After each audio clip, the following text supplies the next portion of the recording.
Pada kehidupan norma baru ini, penggunaan pelitup muka sama ada jenis pakai buang atau fabrik sangatlah penting dalam membendung penularan virus COVID-19. Cara memakai pelitup muka adalah sangat penting. Ramai yang tidak memakai pelitup muka dengan betul. Ilyas, kita tidak boleh pakai pelitup muka di bawah hidung. Salah tu. Bukan begitu, Ilyas. Lihat bagaimana Sheila memakai pelitup muka. Pastikan ianya menutup hidung dan mulut sepenuhnya. Pemakaian pelitup muka yang betul dapat mengurangkan risiko jangkitan. Ramai yang tidak tahu cara menyimpan pelitup muka yang betul, terutamanya semasa makan. Kita tidak boleh meletakkannya di bawah dagu ataupun disangkut pada telinga. Disisip di lengan atau siku pun tidak boleh. Contohilah Alia yang menyimpan pelitup mukanya dalam beg plastik. Pelitup muka wajib dipakai di tempat-tempat awam. Setiap orang mesti memakai pelitup muka semasa berada di luar rumah. Lupa? Rimas? Jangan dijadikan alasan untuk tidak memakai pelitup muka. Jangan leka dan alpa.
Teman-teman, kita adalah generasi Yeremia. Generasi yang cinta akan Tuhan, hidup kudus, dan penuh kuasa Roh Kudus. Benar, Tuhan mau kita ya berkat di rumah, di sekolah, dan dimanapun kita berada.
Selamat datang ke ibadah dalam talian Faith Christian Center.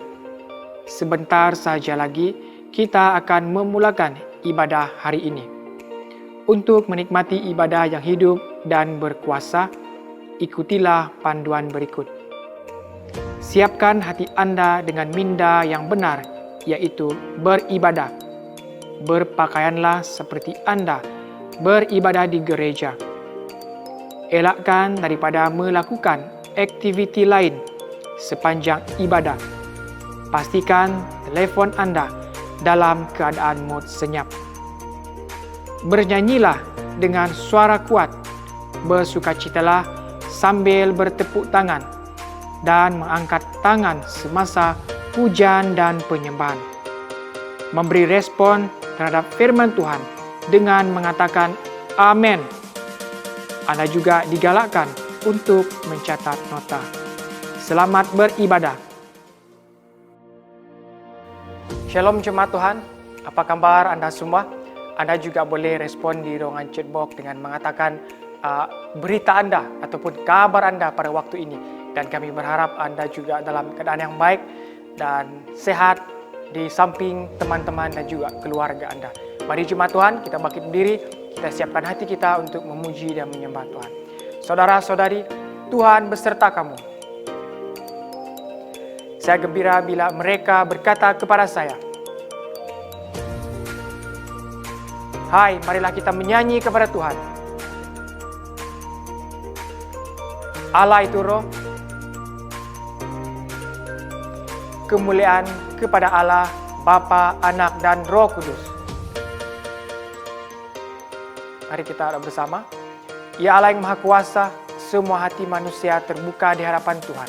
Semua keinginannya diketahui oleh-Mu, dan daripada-Mu tiada rasa yang tersembunyi.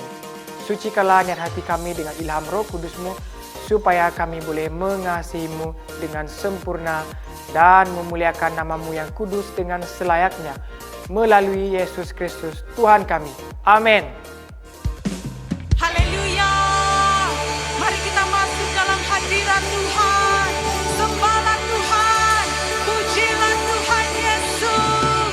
Haleluya. Haleluya.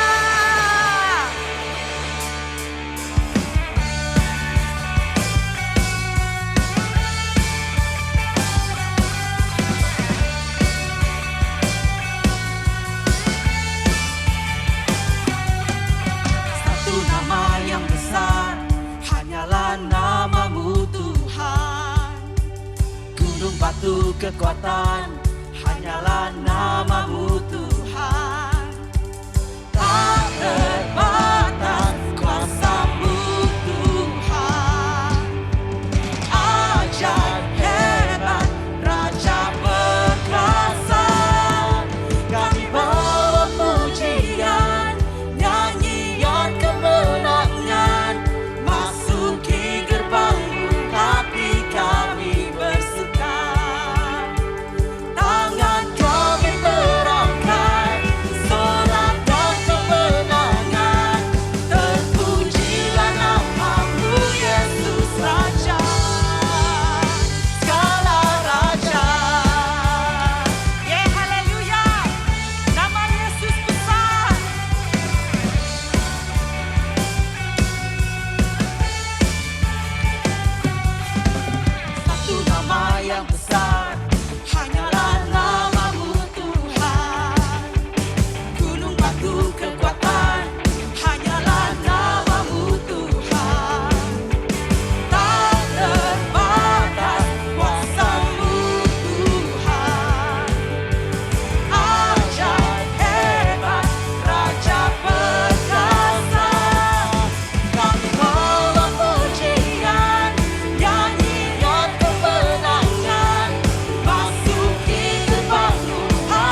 Kau Tuhan. Kami rindu Kau Tuhan. Bawa kami Tuhan jemaat masuk dalam hadirat-Mu lebih dalam lagi. Dan penuhi kami Tuhan Yesus dengan urapan yang baru, minyak yang baru Tuhan. Kami mau masuk dalam dimensi yang baru, menyembah Engkau. Haleluya Yesus.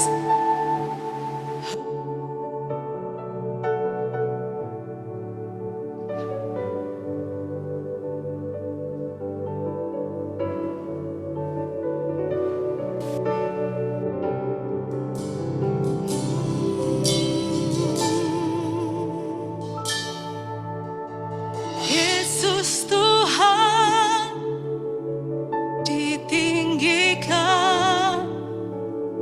dimuliakan dan naik ke surga. Dia berikan Roh Kudus-Nya, menguatkan dan menolong selalu.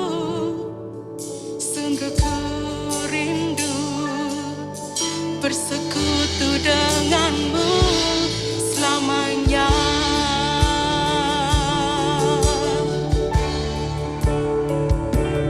Allah Roh Kudus, jamah hatiku dengan urapanmu.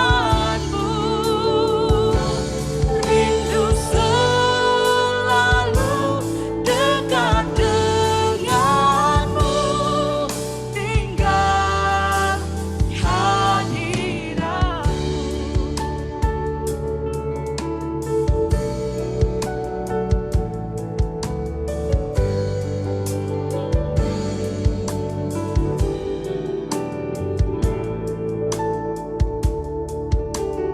Yesus Tuhan ditinggikan, dimuliakan dan naik ke surga.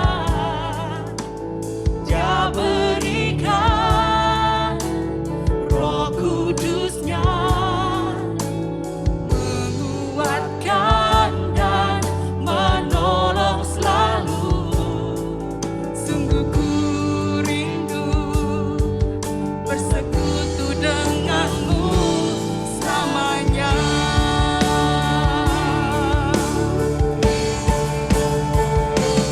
Allah Roh Kudus,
Bapa, kami bersyukur untuk jemaah kami yang disembuhkan dari COVID-19 dan kami juga berdoa untuk perlindungan untuk semua jemaah FCC. Bapa, Engkaulah penyembuh dan tempat perlindungan kami. Kami bersyukur kepadamu kerana Engkaulah Tuhan yang menyembuhkan jemaah-jemaah kami yang dijangkiti COVID-19.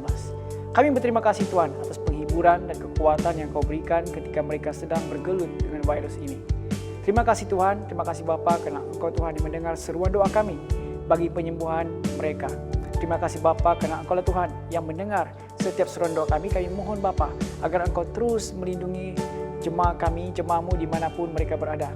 Lindungi semua staf, lindungi semua para pastor, lindungi padri dan keluarga mereka. Lindungi juga Tuhan jemaah-jemaah pun dimanapun mereka berada sekarang ini Tuhan. Lindungi juga Tuhan setiap yang terlibat dalam pelayanan.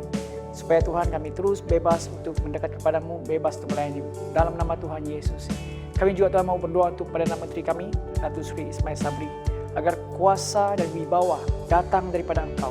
Biarlah firman-Mu digenapi melalui Perdana Menteri kami. Biarlah keadilan dan undang-undang ditegakkan dalam negara kami Malaysia melalui kepimpinannya. Engkaulah Tuhan yang menguasai hati dan fikirannya. Berikanlah dia Tuhan hikmat dan kekuatan untuk memimpin kabinetnya dalam jalan yang benar supaya kehendak-Mu terjadi di Malaysia. Datanglah kerajaan-Mu dan jadilah kehendak-Mu di Malaysia.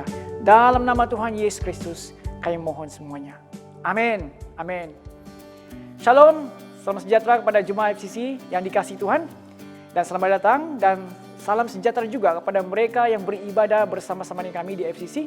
Dimanapun Anda berada saat ini, saya berharap Anda tetap kuat dan bersemangat di dalam Tuhan. Mari kita menyambut satu sama lain dengan menaip shalom ataupun selamat datang di ruangan chat kita sekarang. Nah, jika Anda adalah orang yang pertama kali beribadah bersama kami, jangan segan-segan untuk menaip shalom supaya kami boleh menyapa Anda dan juga kami boleh mengenali Anda dan juga berkomunikasi dengan Anda selepas ini. Dan saya juga mendorong Anda untuk mengisi borang keratan komunikasi kami. Itulah cara kami untuk berkomunikasi dengan Anda supaya kami juga boleh menyalurkan Anda ke kelompok-kelompok sel kami yang terdekat. Amin. Nah, 2 minggu lepas, 2 orang daripada anggota pasukan pujian kita telah didapati positif COVID-19. Seorang dikarantin di rumah dan seorang lagi dihantar ke pusat kuarantin COVID. Puji Tuhan, mereka sudah sembuh. Amin. Dan tentu saja Tuhanlah yang menyembuhkan mereka. Nah, berdasarkan kepada kesaksian mereka, ada beberapa jemaah kita yang berdoa bagi mereka melalui panggilan telefon dan juga melalui video call. Nah, kita juga menggerakkan seluruh jemaah-jemaah kita untuk berdoa bagi 2 orang ini. Nah, itulah yang memberikan mereka dorongan dan kekuatan. Nah, tentu saja Tuhanlah yang mendengar doa kita. Apa yang saya mau beritahu di sini, saudara-saudari, ialah kita perlukan doa. Kita perlu banyak berdoa. Jadi kita perlu setiap hari kehidupan kita itu harus berdoa. Nah, oleh demikian, besok adalah kesempatan. Amin. Besok adalah kesempatan untuk setiap kita berkumpul bersama-sama sebagai gereja Tuhan. Saya menyebut Anda dan menggalakkan Anda untuk mengikuti persekutuan doa bulanan kita pada hari esok jam 8.30 bersama dengan 30 Ogos melalui Zoom. Okey, melalui Zoom. Nah, lihat pada ruangan chat Anda, di sana host kami sudah pun memaparkan link ataupun ID dan kod PIN untuk mengikuti persekutuan doa ini. Okay? Jadi saya berharap saya dapat berjumpa dengan Anda di sana dan kita boleh berdoa bersama-sama, saling menguatkan satu sama lain. Amin. Haleluya. Nah, sesiapa di antara kita di sini yang perlukan doa sepanjang ibadah ini, Anda boleh menekan butang request prayer pada skrin Anda. Nah, kami juga menyediakan sokongan doa melalui Zoom. Melalui sokongan doa Zoom ini, kami boleh bertemu dengan Anda muka dengan muka. Kami juga boleh mendengar Anda berkomunikasi dengan kami. Kami juga boleh berinteraksi dengan Anda. Dan seterusnya, kita boleh berdoa bersama-sama. Kami boleh mendoakan saudara-saudari apapun yang Anda gumuli hari ini. Nah, sokongan doa ini akan dibuka selepas saja lagu penutup ibadah dalam talian ini. Saya ulang sekali lagi. Sokongan doa melalui Zoom ini akan dibuka selepas saja lagu penutup ibadah dalam talian ini. Jadi terbuka kepada setiap kita. Sesiapa yang perlukan doa, jangan segan-segan, jangan malu-malu.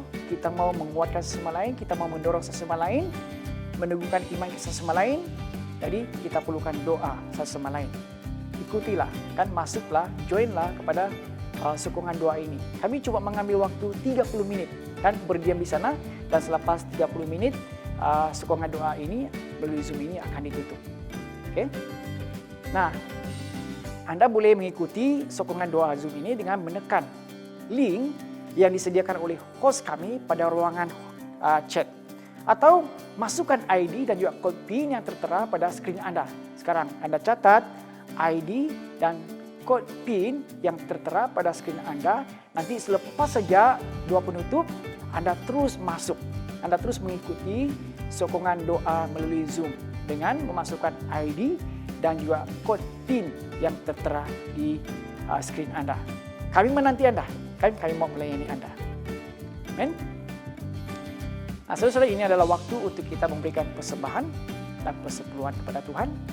Jadi, saudara-saudari, Tuhan itu sangat mengasihi kita dan Tuhan itu sangat baik kepada kita. Jadi, bagaimana kita mau membalas kebaikan Tuhan? Memang tidak ada cara. Tidak ada cara untuk kita membalas kebaikan Tuhan. Hanya dengan menyembah Dia. Dan salah satunya, saudara-saudari, marilah kita memberikan persembahan dan persepuluhan kepada Tuhan. Tanda kita mengasihi Tuhan. Tanda kita berserah kepadanya. Tanda bahwa Dialah sumber segala sesuatu. Mari kita memberi.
Mari kita berdoa bersama-sama dengan persembahan yang sudah kita berikan seperti tadi.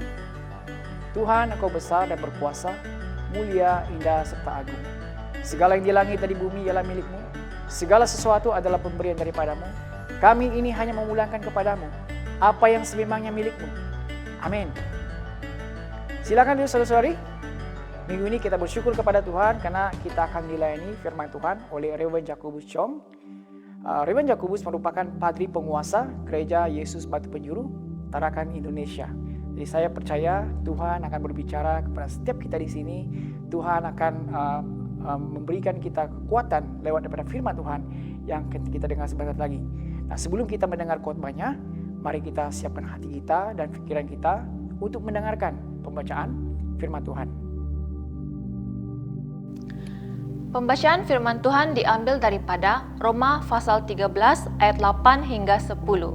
Roma pasal 13 ayat 8. Jangan berasa terhutang apa-apa kepada sesiapapun kecuali kasih mengasihi. Kerana seseorang yang mengasihi sesama manusia telah memenuhi hukum.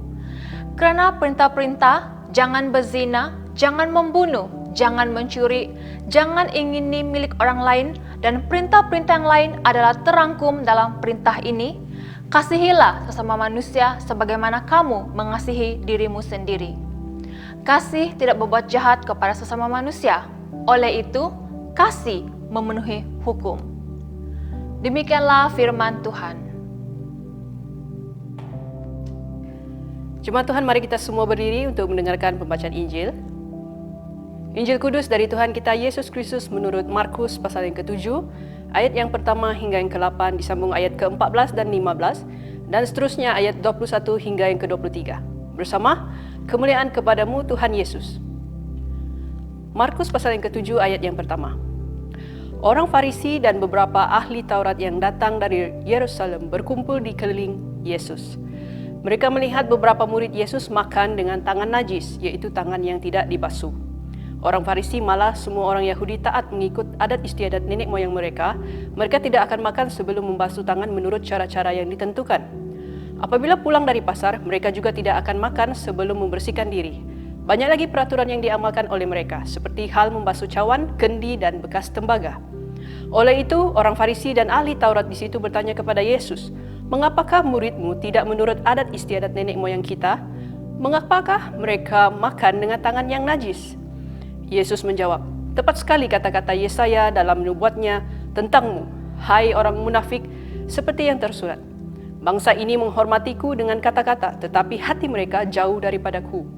Sia-sialah mereka beribadat kepadaku, sedangkan ajaran yang diajarkan mereka ialah peraturan manusia. Kamu mengetepikan perintah Allah untuk menurut adat istiadat manusia." Yesus memanggil orang ramai itu lagi lalu berkata kepada mereka, "Kamu semua dengarlah kepadaku dan fahamlah. Apa yang masuk dari luar ke dalam seseorang tidak dapat menajiskannya. Apa yang keluar daripada seseorang itulah yang menajiskannya. Kerana dari dalam, dari hati manusialah timbul fikiran jahat yang mendorong seseorang berfikiran durjana, berbuat cabul, mencuri, membunuh, berzina, tamak, berdendam, menipu, mengeluarkan kata-kata lucah, bermata jahat, dengki, mengkufuri Allah, berlagak sombong dan bersikap bodoh. Semua perkara jahat ini timbul dari dalam hati dan itulah yang menajiskan seseorang." Inilah Injil Kristus.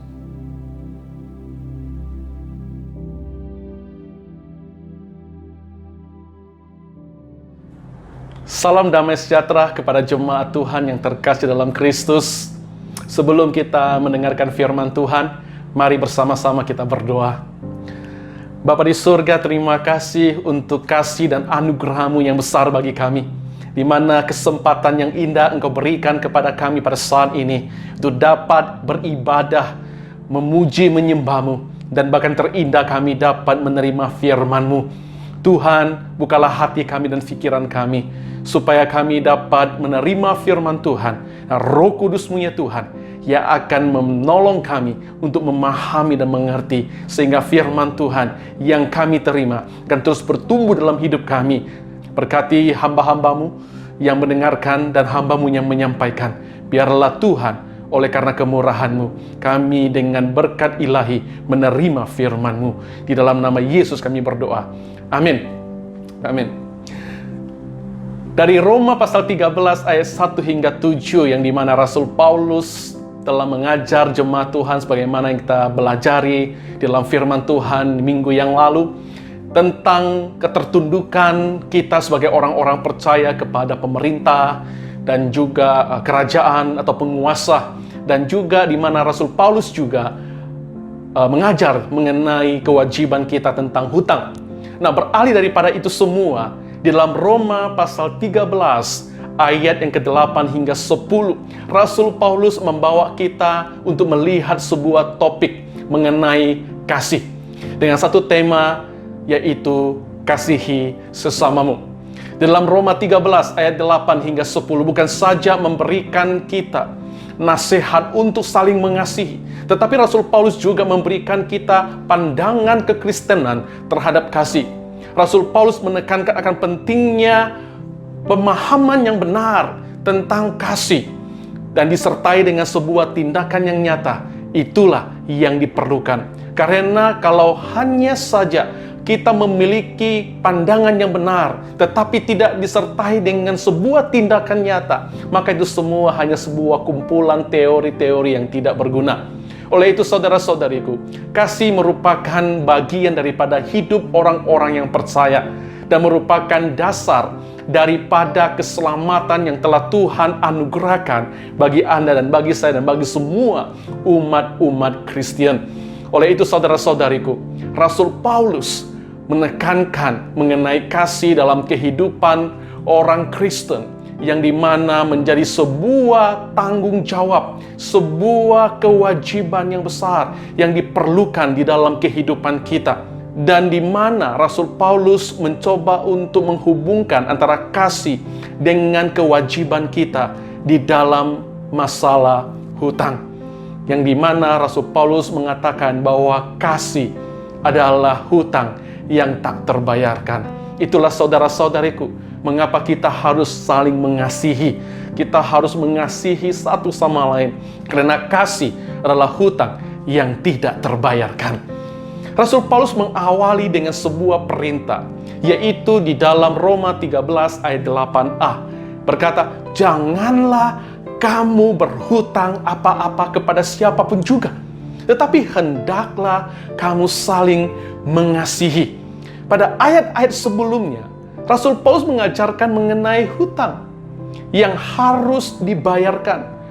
Tapi sekarang Rasul Paulus menasihati supaya kita jangan berhutang kepada siapapun dan di dalam hal apapun. Hal ini bukan berarti bahwa kita tidak boleh berhutang sama sekali. Melainkan supaya kita sebagai orang-orang yang percaya tidak menjadi seorang penghutang yang tidak bertanggung jawab sehingga kita tidak melunasinya. Dengan kata lain, jika kita berhutang, maka kita ada kewajiban untuk melunasinya, untuk membayarnya. Tapi sebenarnya yang menjadi fokus utama daripada nasihat Rasul Paulus dalam ayat ini bukanlah mengenai hutang yang mungkin hutang uang atau sesuatu, tetapi lebih kepada sebagai sebuah jembatan antara perkara membayar kewajiban dengan perkara kasih. Untuk memahami konsep ini, maka saya ingin membawa kita melihat satu ayat yang sama tetapi dalam terjemahan yang berbeda. Di dalam Alkitab terjemahan bahasa Indonesia sehari-hari. Dalam Roma 13 ayat 8a diterjemahkan demikian. Janganlah berhutang apapun kepada siapa juga, kecuali berhutang kasih terhadap satu sama lain. Saudara-saudariku, saat kita membaca terjemahan ini, saya pasti bahwa kita mulai memahami konsep yang Rasul Paulus coba nyatakan. Di mana dia katakan bahwa hutang yang tak terbayarkan adalah kasih. Itulah mengapa dikatakan jangan kita berhutang apapun kepada siapapun, kecuali kasih. Ayat ini merupakan sebuah transisi dari sebuah kepatuhan atau ketaatan kita terhadap pemerintah dan kewajiban kita untuk membayar hutang yang kita ada kepada sebuah dorongan untuk melakukan kasih, yang mana kasih menjadi sebuah hutang kepada setiap orang yang harus kita kerjakan. Mengapa kita berhutang kasih terhadap orang lain? Karena kita telah terlebih dahulu dikasihi oleh Tuhan. Karena Kristus telah mengasihi kita dan kita berhutang kasih kepada Tuhan dan kepada sesama kita. Saudara-saudariku, Kristus telah menyatakan kasih-Nya dengan mati di kayu salib bagi Anda dan bagi saya yang tidak layak menerima kasih itu. Namun Tuhan mengasihi kita. Dan oleh karena keselamatan yang kita peroleh dalam kasih Kristus, kita juga memiliki hutang yang tak terbayarkan, yaitu kasih kita. Kasih kepada Allah dan kasih kepada sesama. Selain itu, selain kasih adalah hutang yang tak terbayarkan, kasih juga adalah sebuah pemenuhan akan hukum Taurat. Dalam Roma pasal 13 ayat 8b firman Tuhan berkata demikian, sebab barang siapa mengasihi sesamanya manusia, ia sudah memenuhi hukum Taurat. Nah, kata memenuhi mengandung arti mentaati, yaitu bukan saja hanya sekedar kita melakukannya, tetapi kita melakukannya dengan benar, dengan kesungguhan, dengan tujuan yang benar. Dan hal itu dikatakan bahwa kita sedang menggenapi Taurat, bukan hanya sekedar dengan cara yang pasif, tetapi juga dengan satu sikap yang aktif, yang mana hal itu membuat kita memenuhi segala tuntutan hukum Taurat yang ada. Mungkin Anda berkata, bukankah kita diajarkan bahwa kita tidak lagi hidup di bawah tekanan hukum Taurat? Tapi mengapa Rasul Paulus sendiri memerintahkan agar orang Kristen harus menggenapi hukum Taurat? Kita melihat kembali dalam Roma pasal 8 ayat 3 hingga 4, di mana di sana Rasul Paulus menegaskan bahwa manusia tidak mampu untuk mentaati hukum Taurat ataupun untuk melakukan semua yang ada pada hukum Taurat. Tetapi semuanya itu juga telah dilakukan oleh Yesus, di mana dia berkata, sebab apa yang tidak mungkin dilakukan hukum Taurat karena tak berdayanya oleh daging, telah dilakukan oleh Allah. Ketidakberdayaan kita, ketidakmampuan kita sebagai manusia untuk mentaati hukum Taurat, sehingga tidak pasti kita dapat melakukan semuanya itu, telah dilakukan oleh Allah. Yaitu dengan apa? Dengan jalan mengutus anaknya sendiri dalam daging, yaitu Yesus Kristus. Supaya apa? Supaya tuntutan hukum Taurat digenapi dalam kita, dalam Anda, dalam saya, dalam semua orang yang telah percaya kepada Yesus, yang dimana kita tidak lagi hidup menurut daging, tetapi kita mempersembahkan diri kita untuk hidup menurut roh. Saudara-saudariku, jelas firman Tuhan, supaya tuntutan hukum Taurat digenapi di dalam kita melalui Yesus Kristus. Dan semuanya itu digenapi di saat kita mengerti arti mengasihi Tuhan dan mengasihi sesama, serta kita mengambil sebuah sikap, sebuah langkah, sebuah aksi, sebuah perbuatan, tindakan untuk saling mengasihi satu sama lain. Saudara-saudariku, kita harus mengerti akan konsep ini, supaya kita tidak lagi terikat di dalam kedagingan. Artinya apa? Artinya bahwa ketaatan kita bukan lagi untuk supaya kita mengalami keselamatan, ataupun ketaatan kita untuk mengalami pembenaran di hadapan Allah, melainkan sebagai satu bentuk pernyataan bahwa kita adalah orang-orang yang telah diselamatkan dan yang telah dibenarkan untuk perbuatan baik, yaitu saling mengasihi seperti Yesus yang telah mengasihi Anda dan saya. Dengan jalan demikian, kita memenuhi hukum Taurat. Saudara-saudariku, jangan pernah kita berpikir untuk mengasihi seseorang dengan perbuatan kedagingan kita. Karena dalam proses kita mengasihi sesama, kita tidak dapat menggunakan kemampuan, kekuatan diri, apalagi menggunakan kasih manusiawi kita. Melainkan kita harus dipimpin oleh Roh Kudus. Itulah Rasul Paulus ingatkan kepada jemaat, supaya jangan sampai kita hidup dipimpin oleh daging, tetapi hiduplah dipimpin oleh Roh. Karena di dalam Roh ada kekuatan untuk memampukan kita dan menguatkan kita untuk saling mengasihi satu sama lain. Jujur saudara-saudariku, kita adalah manusia yang egois. Kita nggak mungkin bisa mengasihi sesama kita dengan sempurna, dengan kasih manusiawi kita. Karena kecenderungan kita lebih mengasihi orang-orang yang ada faedahnya dengan kita, ada hubung kait dengan kita, ada sesuatu yang kebaikan yang kita terima. Contohnya sederhana, saya mengasihi seseorang karena dia mengasihi saya. Saya mengasihi dia karena dia baik dengan saya. Saya mengasihi dia supaya dia boleh mengasihi saya kembali. Nah, itu adalah kasih manusia. Kasih yang bukan berkorban, tetapi kasih yang mengharapkan sesuatu. Oleh karena itu, apabila kita bertemu dengan orang yang kita tidak sukai, orang yang membenci kita, orang yang jahat dengan kita, maka disitulah kita tak berdaya untuk mengasihi dia. Kita tidak sanggup mengasihi dia. Itulah mengapa kita harus dipimpin oleh Roh Kudus. Karena hanya Roh Kudus dan kasih Allah itu yang membuat kita sanggup mengasihi siapapun, kapanpun, dan dimanapun. Tanpa mengharapkan sesuatu. Tanpa mengharapkan dia memberi kita sesuatu. Tetapi kita rela mengasihi.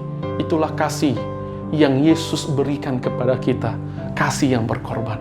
Kalau Anda belum berkorban, artinya Anda belum mengasihi. Karena kasih menuntut pengorbanan.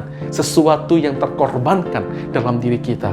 Baik itu mengorbankan perasaan kita, atau mengorbankan harta benda kita. Tanpa mengharapkan sesuatu kembali. Itulah kasih yang Tuhan ingin ada dalam hidup kita. Dan kasih itu juga membuat kita dengan jujur mengasihi Allah dan mengasihi sesama kita.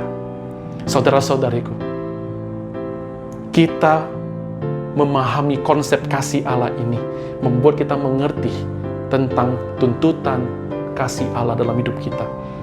Karena kasih tidak berbuat apa yang jahat. Kasih tidak berbuat jahat terhadap sesama manusia. Dalam Roma 13 ayat 10, firman Tuhan berkata bahwa kasih tidak berbuat jahat terhadap sesama manusia. Karena itu kasih adalah kegenapan hukum Taurat. Kata-kata kasih tidak berbuat jahat terhadap sesama manusia.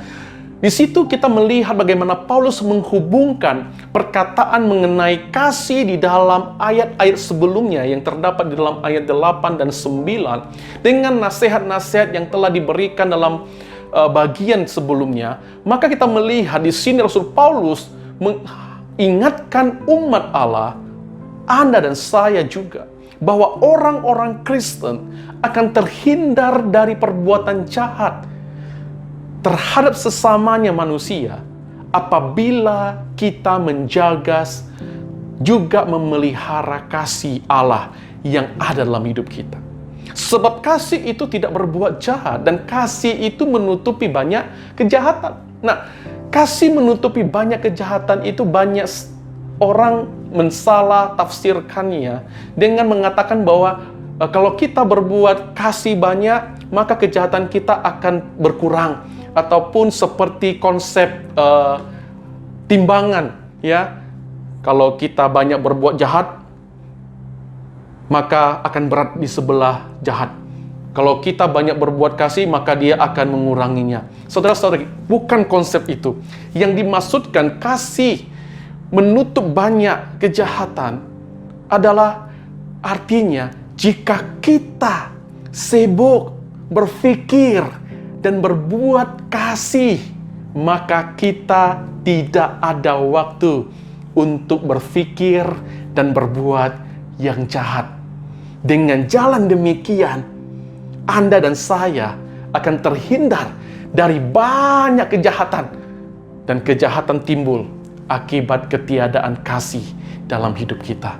Saudara-saudari, cobalah saat Anda berpikir tentang kasih, maka yang ada dalam pikiran Anda adalah merencanakan bagaimana saya berbuat baik dengan dia. Kalau Anda berpikir tentang seseorang yang Anda kasih, contohnya, Anda berpikir kepada orang tua Anda yang begitu mengasihi Anda dan Anda begitu mengasihi dia, maka saya percaya dalam pikiran Anda adalah bagaimana caranya saya dapat membahagiakan dia. Bagaimana supaya hidup saya bisa membanggakan orang tua saya. Demikian juga orang tua kepada anak-anak. Apabila orang tua itu mengasihi anak-anaknya, maka dia berpikir dan merencanakan bagaimana supaya anak-anak saya dapat sesuatu yang baik, dapat sekolah yang baik, dia dapat sesuatu yang baik. Dan tidak pernah kita berpikir yang jahat. Disitulah artinya kasih tidak berbuat jahat. Dan kasih menutup banyak kejahatan. Karena apabila tidak ada kasih dalam hidup kita, yang ada hanya kebencian, maka timbullah banyak kejahatan. Saudara-saudariku, kalau Anda tiba-tiba terfikir dengan sesuatu yang jahat, contohnya lah, Anda terfikir dengan seseorang yang jahat dengan Anda terfikir dia, dan tiba-tiba kamu kehilangan kasih dengan dia. Yang ada dalam pikiran Anda adalah bagaimana Anda membalas dendam dengan dia, atau bagaimana Anda berpikir yang jahat tentang dia. Saudara-saudariku, pahamilah konsep ini, di mana apabila kita sibuk berbuat kasih, apabila kita membuang waktu kita untuk berpikir tentang kasih dan mengasihi sesama, maka kita akan tidak ada waktu, tidak ada masa untuk berbuat yang jahat terhadap orang lain atau terhadap sesama kita. Dengan jalan demikian, kita terhindar dari banyak kejahatan. Dan dengan berbuat demikian, maka kita dapat melihat bahwa kasih adalah jalan dalam hidup kita untuk memenuhi dan menggenapi hukum Taurat. Saudara-saudariku, apakah isi hukum Taurat?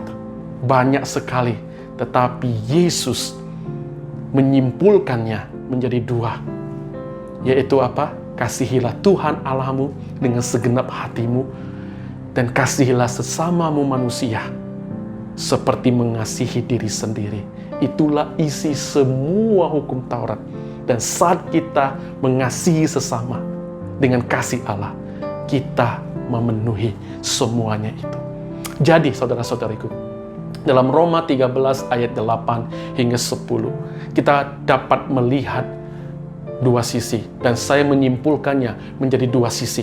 Yang pertama adalah kasih itu adalah hukum yang digambarkan dengan hutang.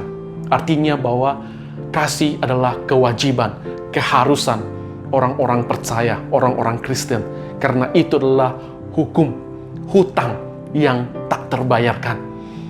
Orang Kristen dimerdekakan bukan untuk hidup semaunya, melainkan hidup untuk menyatakan kasih Kristus dengan mengasihi sesama manusia. Yang kedua, hukum adalah kasih. Hukum kasih itu dilaksanakan bukan karena kita takut dihukum, atau kita melakukan kasih karena untuk mengharapkan sesuatu, melainkan sebuah penyataan sikap, tindakan bahwa kita adalah orang-orang yang telah dikasihi, sehingga kita mengasihi karena Allah telah terlebih dahulu mengasihi kita. Oleh itu, saudaraku yang terkasih dalam Kristus, marilah kita saling mengasihi satu sama lain. Dan saya berdoa agar saudara dan saya dapat dimampukan, dikuatkan untuk terus menyatakan kasih Allah dimanapun, kapanpun juga, kepada siapapun, sebagai sebuah respon kita kepada kasih Allah yang telah Dia berikan kepada kita, sehingga hukum kasih tergenapi dan setiap orang yang ada di sekitar kita dapat merasakan kasih Allah, dan dengan demikian kita membawa kemuliaan bagi Tuhan Allah kita dan menyenangkan hatinya. Saudara-saudariku, akhirnya mari kita saling mengasihi satu sama lain, bukan karena takut dihukum, bukan untuk mengharapkan sesuatu, tetapi karena Allah telah terlebih dahulu mengasihi kita, dan Allah mengasihi semua orang. Mari kita berdoa. Bapa di surga, terima kasih untuk firman-Mu yang mengajar kami untuk saling mengasihi satu sama lain. Kami tahu Tuhan, apabila menggunakan kemampuan kami manusia, kami tidak sanggup untuk mengasihi, apalagi mengasihi orang-orang yang berniat jahat, yang telah berbuat jahat dengan kami. Oleh itu Tuhan, biarlah kasih Allah akan memampukan kami, akan mengubah hati kami, sehingga kami dapat mengalaminya dan dapat menggunakan kasih itu untuk mengasihi sesama. Kami memohon kiranya Tuhan, Roh Kudus-Mu akan memampukan kami dan memimpin kami untuk hidup saling mengasihi. Terima kasih ya Tuhan. Berkatilah umat-Mu dimanapun mereka berada saat ini. Biarlah kasih Allah nyata dan memerintah di dalam hidup mereka. Dalam nama Yesus kami berdoa. Amin. Tuhan Yesus memberkati. Jemaat Tuhan, mari kita berdiri. Saya percaya kita sudah diberkati oleh firman Tuhan yang kita sudah sama-sama dengar. Mari kita mengakui iman naisin kita bersama-sama. Saya percaya kepada Allah yang Esa, Bapa yang Maha Kuasa, Pencipta langit dan bumi, yang dapat dilihat dan yang tidak dapat dilihat.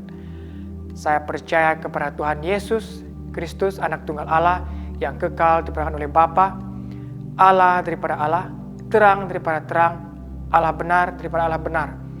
Dia diperanakan bukan dijadikan sebab dia satu dengan Bapa.